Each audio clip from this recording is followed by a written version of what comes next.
señala que hay una nueva reglamentación, la cual tiene que ser acatada por los establecimientos mercantiles con la finalidad de garantizar la seguridad de los clientes, esto después del sismo que ocurre aquí en la Ciudad de México.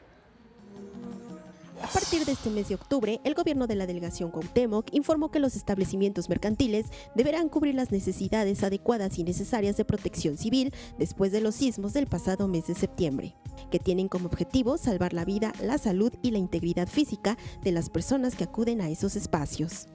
Más que renovación, es el procedimiento que ya mis compañeros conocen.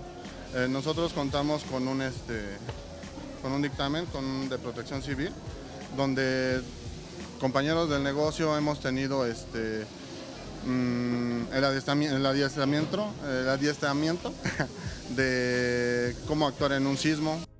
Los requisitos que se deben de cumplir ya se encuentran en trámite de algunos restaurantes y el trámite de renovación se debe de realizar a más tardar el 3 de noviembre ante la ventanilla única delegacional o la Dirección de Protección Civil. Es excelente.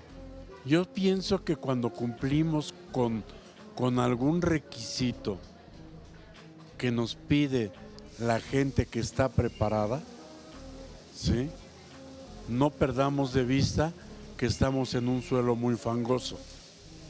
Esto fue el lago de Texcoco, ¿sí?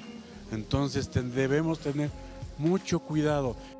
Según sea el caso, después de realizar ese trámite, la delegación entregará una calcomanía con la que se asegura que el establecimiento mercantil cumplió con la renovación del programa interno de protección civil y deberá pegarse en un lugar visible en el establecimiento como restaurantes, cafés y fondas. Con imágenes de Javier Cordero, María José Valencia, 21 Noticias.